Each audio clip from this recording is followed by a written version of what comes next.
Non, chut, chut, chut. Exactement au bon endroit tu es. Alors like, abonne-toi et rejoins-nous en live. Description. Ils veulent m'envoyer en prison. Thaïs Descuffion, on regarde. Bientôt, je serai peut-être en prison. La raison, je vous mets le passage média concerné. Le principal danger pour les femmes en France, ce sont les hommes. Ce sont les hommes, puisque... Ce sont les hommes immigrés, africains, noirs et arabes. Il a terminé, Vincent. Et non, c'est pas... Ah putain, en vrai. En vrai. En vrai.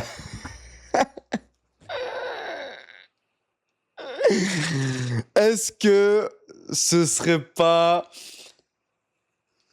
si faux que ça? Non mais voilà, je veux pas... Bon, elle en a oublié certains. Il y a les Roumains qui sont pas mal aussi. Il y a les Albanais, voilà. Mais bon, en général, ok? Un mauvais scénario pour un film, c'est ma vie. Je vais vous raconter dans les grandes lignes ce que c'est que d'être dans la peau de Thaïs Descuffon en l'occurrence, mais plus globalement. Thaïs Descuffion. J'ai commencé à militer à 18 ans dans un groupe de jeunes activistes qui s'appelait Génération Identitaire. C'était un groupe d'agit-prop. Nous faisions des actions pour alerter le gouvernement et les médias sur des thématiques telles que l'invasion migratoire, l'identité européenne menacée de Elle est conne parce que c'est de l'animation médiatique, c'est pas ça le vrai ou bon combat. On aimait notre pays et on se battait pour lui. Pour vous donner quelques exemples, nous avions affrété un bateau sur les côtes libyennes pour alerter sur le trafic d'êtres humains en Méditerranée. Nous avons déployé une frontière symbolique dans les Alpes, dans les Pyrénées, pour alerter également sur la porosité de nos frontières. Mais également, et c'est là que personnellement je me suis fait remarquer par les médias à cette époque, nous avions déployé une grande banderole face à une manifestation d'anti-France qui scandait Black Lives Matter à l'époque et nous avions transmis le message stop au racisme anti-blanc. Et ma vie a défini... C'est une folie, en vrai de vrai. Black Lives Matter, quel gigantesque scam, mais quel gigantesque scam. C'est fou parce que chez la gauche, il y a toujours un nouveau délire. C'est toujours, en fait, ils sont en boucle. Ils sont à la recherche tout le temps de nouveaux sujets. Parce que si ils sont à court, ils parlent de quoi? J'allais dire, ils parlent de wack. J'ai voulu faire du verlan inventé. Tu sais quoi? Ils parlent de wack. D'accord? Je suis devenue porte-parole de ce mouvement, j'étais déjà hyper investie et de toutes les actions, mais j'ai commencé à donner des interviews. Les médias étaient un peu étonnés de voir une jeune fille dans ce groupe, et puis j'étais très jeune à l'époque. J'ai fait mes premiers plateaux télé, je suis passée à Balance ton poste, 2 fois à Touche pas à mon poste, et à l'époque, il faut se remettre dans le contexte, c'était en 2020-2021. CNews n'était pas la chaîne de droite que c'est aujourd'hui. Il y avait comme média vraiment de droite Valeurs Actuelles, c'était à peu près tout. Et je pense être devenue la première vraie influenceuse de droite sur les réseaux sociaux à avoir une telle audience et un tel impact médiatique. Le mouvement n'existe aujourd'hui plus. Mais je souhaite quand même continuer le combat, donc je lance ma chaîne YouTube à l'époque. Je suis successivement bannie de Facebook, d'Instagram, de TikTok et je suis cantonnée à Telegram. C'est un petit peu jeune, à 21 ans, de devenir une paria quand tous les jeunes de mon âge sont sur les réseaux sociaux, mais moi, mon simple nom en fait, nom NOM, me cause une suspension de compte quasiment immédiate. À un moment donné, je ne peux même plus même poster mon visage sur Instagram sans que le compte soit suspendu. Mais malgré tout, je veux quand même continuer le combat et je lance ma chaîne YouTube et grâce à vous notamment et grâce à l'exposition médiatique que j'ai à ce moment-là, la chaîne grimpe très vite. Il faut bien imaginer que j'ai déjà... Ah, elle avait du buzz à ce moment-là en fait.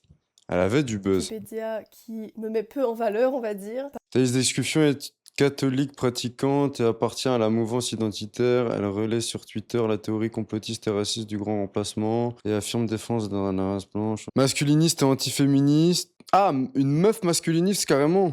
Ah bah ça, ils sont forts en tout cas. Elle cible sur YouTube un public incel et promeut le mouvement Tradewife. Elle estime que les femmes doivent se cantonner à jouer le rôle de mère et d'épouse dévouée, bah en soi. Pas mal d'articles de journaux de gauche qui me traitent de tous les noms d'oiseaux possibles, donc je suis un peu inemployable, mais grâce à l'indépendance que me procure ma chaîne YouTube, je commence à en vivre. Et je dédie tout mon quotidien et toute ma vie presque aux idées que je défends sur internet. Mais Mais les ennuis ne s'arrêtent évidemment pas là. C'est là que je commence à avoir mes comptes bancaires suspendus. J'étais d'abord au CIC C'est la et classique, je ça. reçois un mail qui m'explique qu'ils ne vont plus pouvoir garder mon compte chez eux sans explication et ils m'incitent cordialement à aller me diriger vers une autre banque. J'essaye chez BNP Paribas, tout se passe bien, ils m'envoient mes identifiants et puis au bout de 2-3 semaines, Gros, je te jure, dès que Wikipédia te salit, c'est que t'es un bon. Exactement.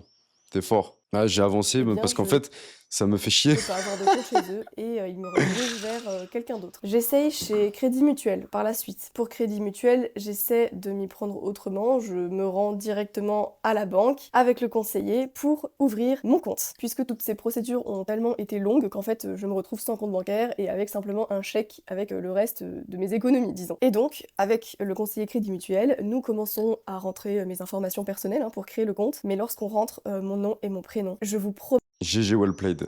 Ah, désolé. Désolé. Tente chez eux, ça va le faire normalement. T'inquiète, t'inquiète. mais que c'est vrai. Il y a un message qui s'affiche sur l'ordi du conseiller avec écrit quelque chose du genre pardonnez-moi, je n'ai plus les termes exacts parce que ça remonte à 2022, donc c'était il y a un petit moment. Personne susceptible d'être exposé médiatiquement pour tatata. J'ai pas vu la suite, en fait, j'étais penchée sur le bureau du conseiller pour voir en même temps que lui ce qu'il écrivait sur son écran. Et donc voilà, je sais de source sûre, je l'ai vu de mes yeux vus que j'étais sur liste noire des banques. En tout cas, ils détenaient des informations me concernant qui les empêchaient d'accepter mon inscription chez eux. Je n'ai évidemment pas été rappelée pour poursuivre la procédure. Ce n'est qu'une banque en ligne finalement qui acceptera de m'héberger et je ne donnerai pas son nom évidemment puisque je n'ai pas très envie que ce compte-là aussi soit suspendu. J'avais ouvert également un compte Tipeee à l'époque pour permettre aux personnes qui appréciaient mon travail de me soutenir financièrement. Ce compte Tipeee a été suspendu également et les revenus qu'il me générait avec. Et à cause de mon militantisme plus qu'engagé, j'ai fait l'objet de plusieurs poursuites judiciaires simplement pour avoir exprimé mon avis sur ce que je considère me concerner, à savoir la politique de mon pays que j'aime, pour lequel je m'inquiète. Et la grande criminelle que vous avez devant vous a déjà été condamnée à 6 mois de prison avec sursis. Et C'est une folie parce que en France, mais ils te saccagent ta tente si t'es pas dans les lignes. C'est affolant. En vrai, je pense que c'est dans beaucoup de pays européens. C'est juste que voilà, nous on est centré sur la francophonie, tu vois. Mais je me dis, en vrai, t'es ça. Tu vois, moi je suis Thaïs Descuffion. Je suis banni des banques. Je sais pas, je vais à Malte. Je vais, je sais pas, moi, je vais aux États-Unis, je vais à Singapour, je vais ici, je vais là. Je sais pas, je bouge, tu vois. Si ici, on veut pas de moi, eh ben, j'aide mon pays, mais à l'extérieur pour continuer d'aider le pays. Parce qu'au final, bon, après, c'est peut-être un délire de lâche, je sais pas, mais moi, je trouve pas que c'est lâche, je pense que c'est plus smart. Parce que du coup, t'as plus de moyens si t'es ailleurs, vu que tu peux avoir tes banques, tu peux avoir une vie stable, tu peux avoir tout ça, et boum, tu propages tes idées qui sont positives pour le pays que tu veux influencer, c'est-à-dire la France pour le coup, et GG, tu vois. Donc moi, je ferais ça à sa place. En fait, socialement, économiquement. C'est pas une persécution politique, je m'inquiète pour mon avenir et je me dis que c'est tout simplement ne plus les aborder pendant parler des relations hommes-femmes qui m'intéressent aussi. À l'époque, je suis inemployable. je pense aujourd'hui être une de celles qui est allée le plus. Et c'est là, sur ce plateau, pleine d'émotions, encore remuée à la mémoire de ce que moi-même j'ai vécu et en pensant au calvaire qu'a dû être celui de Claire, que je lâche cette phrase qui me vaut aujourd'hui d'être poursuivie par la justice. Et c'est la raison pour laquelle je vous tourne cette vidéo aujourd'hui. Le principal danger pour les Ah putain. Je veux bien, non, mais c'est bien, il fallait du contexte, tu vois, mais j'ai dû agir. Je suis désolé, j'ai dû agir, il fallait que j'avance. Non, mais il fallait qu'on avance. C'est pas contre toi, Thaïs Descuffion, mais on t'aime bien, tu le sais, hein, mais en bon. France, c'est l'immigration. Non, le principal. Attends, Et laisse-moi c'est la remettre. raison pour laquelle je vous tourne cette vidéo aujourd'hui. Le principal danger pour les femmes en France, c'est l'immigration. Non, le principal danger Bien sûr pour que les si. femmes en France, ce sont les hommes. Ce sont les hommes, puisque Ce sont les plus hommes de- immigrés, Laisse-moi terminer, africains, je vous en noirs et prie. arabes. Il a terminé, Vincent. Je vais vous raconter en détail. Mais putain, mais tu vois, les journalistes comme ça, là, après, ils sont payés, tu vois, ils sont payés pour dire ça, donc tranquille. Mais les mecs, pour de l'argent, c'est du bac-chiche, en fait. Hein. Tiens, je te donne de l'argent et tu dis ça, tu vois. Ils préfèrent récupérer de l'argent et instaurer dans la tête de millions de personnes des idées de merde pour séparer, justement, les hommes, les femmes, faire un combat et dire que tous les hommes, c'est eux le problème. Mais va te faire enculer, non. C'est tous les fils de pute qui sont arrivés en Europe, qui n'ont pas la même culture. Eux, oui, eux, c'est les problèmes. Ok, rien à voir avec tous les hommes. Un Suédois, moi, j'ai jamais vu un Suédois qui casse les couilles dans un train. D'accord? J'ai jamais vu un roux, d'accord, qui. Je sais pas, qui brûle des voitures. J'ai pas vu ça, tu vois. Je suis désolé, hein. C'est pas ce que j'ai vu dans ma vie. que moi j'ai vécu et qui explique aussi mon émotion et la façon dont j'ai pu m'exprimer de manière assez vindicative sur le plateau. Il faut savoir qu'en décembre 2022, je rentre de la salle de sport chez moi et je porte des écouteurs. Je ne m'en rends donc pas compte, mais je suis suivie. Lorsque j'arrive devant chez moi, à l'époque j'habitais dans le 1er arrondissement de Lyon, à côté de la place des terreaux, j'ouvre la porte et en fait c'était un rez-de-chaussée, c'est-à-dire que la porte donnait directement sur la rue. Quand vous ouvrez la porte, vous arrivez dans le salon. Voilà à quoi ressemblait la porte devant chez moi et c'était dans une rue qui n'est pas du tout passante, rue Jean Grosbon, pour ceux qui sont de Lyon. Et au moment où je veux refermer la porte, je vois une ombre qui cherche à s'introduire chez moi et en fait j'ai pensé que c'était ma coloc, donc j'ai laissé la porte s'ouvrir et donc je me retrouve nez à nez avec cet homme qui fait 1m90, qui est très grand. Et moi, dans ma stupéfaction, je suis comme ça avec mon téléphone. Enfin, vraiment, il faut imaginer, oui, l'état de sidération que vous pouvez avoir, vous n'avez pas vraiment le temps de réagir. Et là, en fait, il me prend mon téléphone des mains, il ferme la porte à clé, et il me fait signe de me taire, de ne pas faire de bruit, et de ne pas appeler la police. Enfin, il prend mon téléphone en disant, c'est pour pas que tu appelles la police, dans un français très approximatif. Et je me retrouve bloquée pendant 25 minutes, 30 minutes, avec cet homme chez moi, dans un appartement où, comme je l'ai dit, je n'ai pas le moyen de crier à l'aide parce que, en fait, il n'y a pas de passants dans la rue. Puis en plus, c'est lui qui a la clé, donc si je crie à l'aide, peut-être qu'à tout moment, il pourrait m'agresser. Et donc, je me retrouve seule à seule avec cet individu que je ne connais pas, qui m'explique qu'il est poursuivi par je sais pas quoi, j'ai pas compris. Il parlait dans un français très approximatif. Et dans un premier temps, il ne cherche pas à me violenter ou quoi que ce soit. On est à une distance de quelques mètres l'un de l'autre, il s'assied sur le canapé et il me dit juste qu'il a besoin d'être hébergé, voilà, 10 minutes. Donc moi je suis, enfin j'ai pas d'autre choix que d'attendre. Je check ma montre toutes les minutes qui passent. En fait, ça me paraît être une éternité. Et forcément, 1000 questions se bousculent dans ma tête. Quand est-ce que... Imagine, t'es une meuf et t'as un mec de 1m90 devant ta race, devant ta putain de gueule. Et toi, t'es là. Oui. Bah écoute, GG.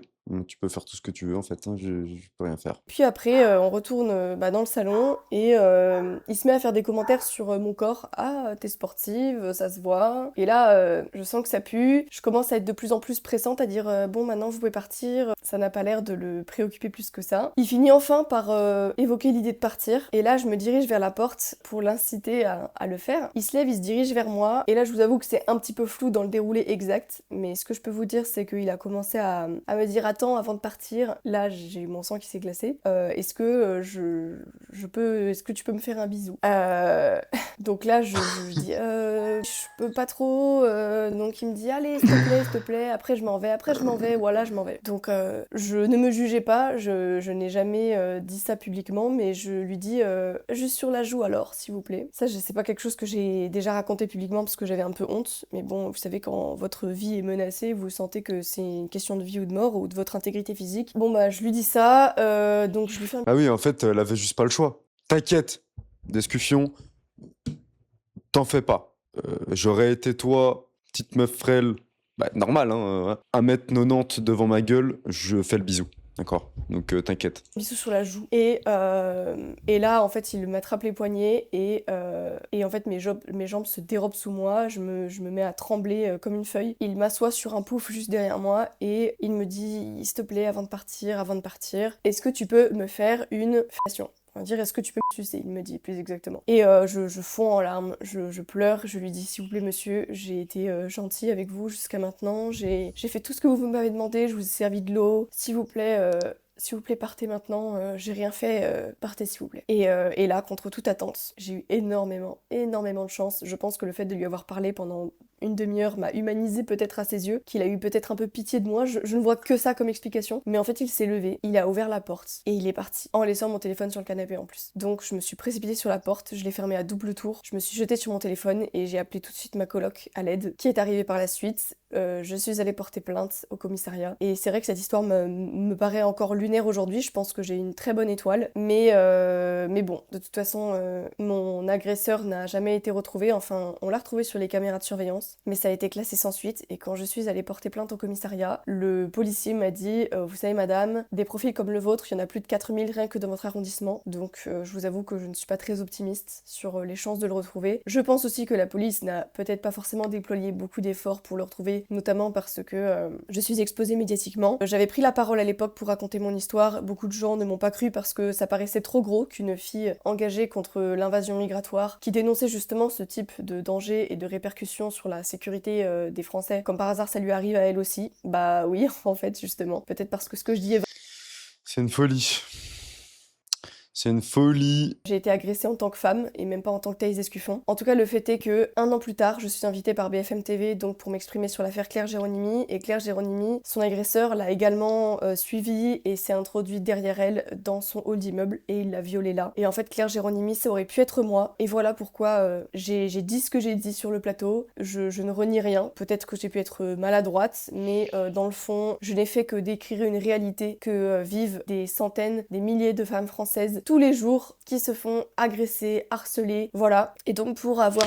En fait, c'est ça le délire des femmes, c'est que elles sont de gauche normalement, mais dès qu'elles commencent à se faire violer, logique, elles deviennent de droite. Enfin, c'est automatique en fait, hein. C'est normal. dit cette phrase-là, je suis poursuivie en justice et le 18 avril dernier, j'ai comparu devant une cour. Je leur ai raconté exactement ce que je vous ai raconté. Je leur ai dit aussi, voilà, les raisons qui m'avaient poussée à dire ça. Moi, je suis pas une professionnelle de la politique. J'ai parlé avec le cœur, avec mes tripes, avec ce que je pense être vrai et juste. Et la procureure, dites-vous que la procureure s'est levée. Elle a dit que, en fait, tout ce que je faisais là, tout ce que j'avais dit, je savais très bien ce que je faisais, que je savais ce qu'était le monde des médias et de l'influence, que ça allait me rapporter de l'argent et des partenariats par la suite. Alors, comment dire, ça m'a fait rigoler parce que après tout ce que je vous ai raconté, moi au contraire, ça m'a apporté que des emmerdes dans ma vie de dire ce genre de choses que la plupart des gens n'osent pas dire. Et donc elle a dit ça. Bon. On va regarder ce que la justice a dit. La nouvelle est tombée. La peine de prison ferme a été écartée. Alors j'ai quand même été condamnée à quelque chose, mais je vais tout vous raconter. Pour rappel, je risquais... Bah, elle aurait pas quand même fait de la prison pour ça quand même.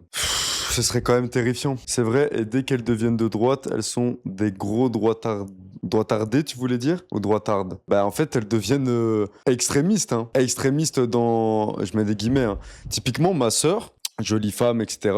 En fait, quand t'es une jolie femme, t'es obligé d'avoir des situations de merde tous les jours que Dieu fait. T'habites à Bruxelles, moi, elle habite à Bruxelles, t'es obligé d'avoir une vie de merde quand t'es une meuf à Bruxelles. C'est la classique. C'est la classique. Donc, ma sœur, fais-moi bien confiance, aucun scrupule. Aucun scrupule. La tête. Ah, ça parle ouvertement. Ouais, moi, je suis raciste.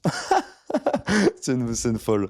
Une folle, putain. Prison ferme pour avoir affirmé que, je cite, le principal danger pour les femmes en France, ce sont les hommes immigrés, africains, noirs et arabes. Moi qui ai pourtant moi-même été victime d'une agression sexuelle commise par un migrant tunisien. Avant votre incroyable mobilisation, le système judiciaire avait clairement entrepris de me broyer. Procès sur procès, j'étais complètement démoralisée. Il m'avait déjà condamné à 6 mois de prison avec sursis et 3 000 € d'amende pour avoir dénoncé le trafic d'êtres humains en Méditerranée. Et là, l'objectif, j'ai clairement l'impression que c'était de me détruire totalement et de m'envoyer en prison. Mais cette fois, ça a changé, puisque sur les conseils de mes proches, j'ai décidé de ne plus me taire, et je vous ai parlé de mon histoire avec un dernier espoir, celui qu'elle trouve écho chez vous. Et comment vous dire, je sais même pas par où commencer, comment vous remercier, j'en reviens même pas encore aujourd'hui, ça me paraît irréel, puisque votre relais, il a dépassé l'imaginable. La pression est devenue internationale, l'Italie, l'Allemagne, l'Autriche, la Suède, la Grande-Bretagne, la Hongrie, les Pays-Bas, la Flandre, la Suisse et bien au-delà de l'Europe puisque l'affaire est remontée jusqu'aux États-Unis, jusqu'aux oreilles d'Elon Musk en personne. Imagine,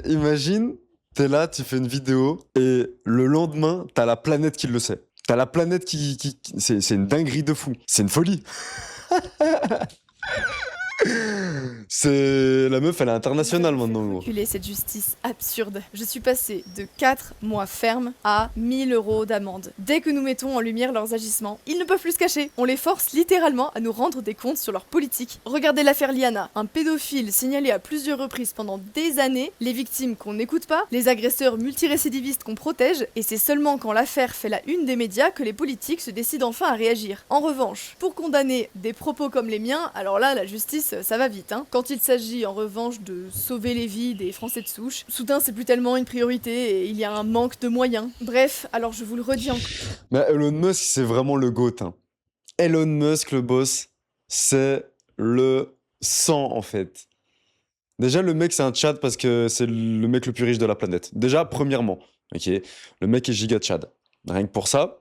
Deuxièmement, je suis refait. Il y a un truc, vraiment, je me dis, on a de la chance que le mec avec le plus de moyens de la planète soit dans notre camp.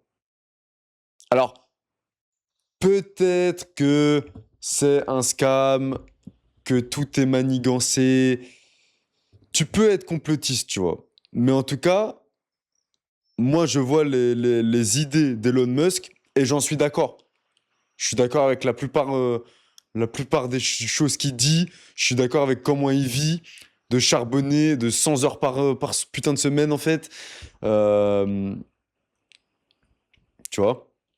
Donc, c'est vraiment le boss. Merci. Sans votre mobilisation, sans vous, Dieu seul sait ce qu'il m'aurait fait. Et vous m'avez montré que je n'étais pas seule, contrairement à ce que je croyais. Vous m'avez rendu le courage de reprendre le combat et de ne plus jamais baisser les bras. Et plus encore, grâce à votre incroyable générosité et au soutien que vous m'avez apporté sur Patreon, j'ai pris la décision de faire appel de cette condamnation. Alors oui, je suis en train de prendre un risque, celui d'être condamné plus durement encore en appel, mais après la mobilisation que vous avez eue pour moi, je n'ai tout simplement pas le droit d'être lâche. Je demande la relax totale. Autrefois, j'étais désarmée face à une justice corrompue, mais vous m'avez donné des armes financières et psychologiques. Je sais que je ne serai plus jamais seule et je compte bien contre-attaquer. Mais elle a écrit un texte ou quoi, la boss? C'est quoi, tu veux nous faire une Éric Zemmour ou... Je sais pas, j'ai l'impression qu'elle parle à un public, une scène, c'est notre projet, c'est une folie. Décision, ne pas utiliser tous les recours possibles, ce serait presque comme me résigner au discours dominant. Ce serait admettre que j'ai eu tort de dénoncer ce qui menace les Français, accepter de traîner un casier judiciaire comme une vulgaire délinquante, alors que mon seul tort aurait été d'avoir parlé pour protéger les Françaises. Et pendant qu'on me poursuit pour des mots, regardez ce qu'on laisse prospérer ailleurs. Hier est sorti un rapport alarmant sur les grooming gangs, ces réseaux de prostitution pakistanais au Royaume-Uni, et ça a confirmé exactement ce que les victimes répétaient depuis des années. Des gamines livrées à des réseaux de prostitution, comme je le disais, pendant que les institutions fermaient les yeux, et l'origine de leur agresseur soigneusement effacé des dossiers par peur d'être accusé. Pakistanais,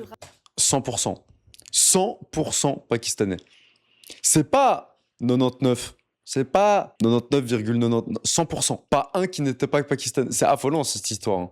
Des grooming Voilà gangs. la réalité qu'on préfère étouffer. Ça concerne plus de 250 000 jeunes filles britanniques, violées, parfois torturées et même parfois tuées. Voilà la réalité qu'on préfère étouffer pendant qu'on déploie des moyens de la justice pour poursuivre des gens comme moi. Voilà ce qu'on n'a pas le droit de nommer. Alors voilà, je le redis, accepter cette condamnation, c'est être complice. Et je le refuse. C'est pas à moi d'être poursuivi. Que les victimes soient punies pour avoir osé parler pendant qu'on protège en silence les bourreaux. Enfin voilà, pour terminer, je voulais vous dire que vous m'avez redonné un second souffle. Je ne vous décevrai pas. Ça fait des années que je me battais pour simplement survivre financièrement, écrasée par les frais, les procédures qui s'empilaient, mes comptes bancaires clôturés, la démonétisation de mes réseaux sociaux, la fermeture de mes réseaux sociaux. Et là, pour la première fois, grâce à mon Patreon, vous m'offrez quelque chose qui n'a pas de prix, c'est l'indépendance. C'est la liberté de parler sans avoir peur qu'on étouffe ma voix, sans dépendre des médias qui sont trop frileux pour relayer ma parole. C'est la possibilité de pouvoir dire exactement ce que je veux sans dépendre de personne si ce n'est de vous. Pour moi, ça, c'est le but de la vie en général.